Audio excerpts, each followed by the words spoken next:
Madam Moderator, distinguished participants, my name is Oleg. I'm the chairman of the German Committee of the International Platform Global Rights for Peaceful People. It has turned out that after the armed toppling of the government in Ukraine, I had to leave the country, and since May of that year, I have become a political migrant in Germany. This is why I know what it's like to be a migrant, and it's not just from reading the newspapers. I know how hard it is to maintain and obtain that status, and it is even more difficult to leave your loved ones behind and leave your country. It is a true tragedy. In Germany, we know that from 2014 and up until 2018, the migration agencies in Germany received over 7,000 applications from Ukrainian citizens to become political migrants. Only 9 people have been accepted, and one of those people is myself. The military coup in Ukraine in 2014 and then the waging of the civil war in the southeast of Ukraine have meant that millions of people in Ukraine have become forced migrants in their own country. People living in Crimea and Donbass have en masse moved to southern and central regions of Ukraine. At the beginning, the migrants were placed in empty buildings. They were given jobs and the children were sent to school. But the economic situation in Ukraine, due to the total corruption of the authorities, gets worse every year. This is why the financial support for migrants has come down to zero. Now, the migrants are being kicked out of areas where they have been living. In Odessa, for example, this is where I was born myself, and I saw exactly what happened in Odessa on the 2nd of May in 2014. I was in the Union building that was burned down. The different former hospitals where the migrants were living are now being kicked out. The most difficult situation is for migrants who are living in the west of Ukraine, who have traditionally been supporters of Ukrainian nationalism.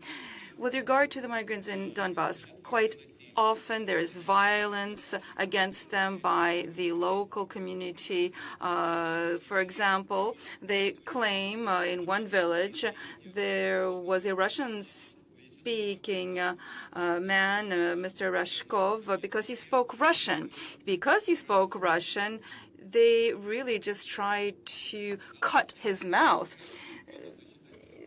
The European Union believes that the so-called democratic government of Ukraine means that the Supreme Court of Ukraine has violated its constitution and have in 2019 have no longer given the right to people from the East and Crimea to take part in the elections. We recommend that the authorities in Ukraine should give to respect the constitutional right of these people and to stop the attacks against Russian speakers in Ukraine, and for the monitoring mission of the OEC to monitor such cases and to look at the living conditions of the forced I will now give the floor to the delegation of Ukraine, followed by Norway. Ukraine, you have the floor.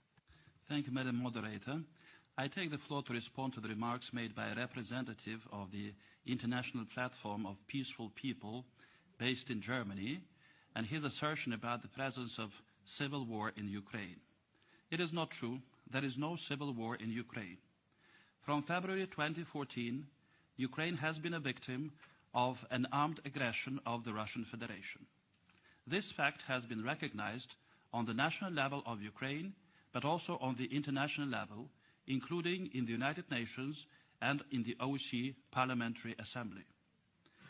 The aggression had awful consequences for the observance of human rights in parts of Ukraine and led to now only 1.5 million internally displaced persons.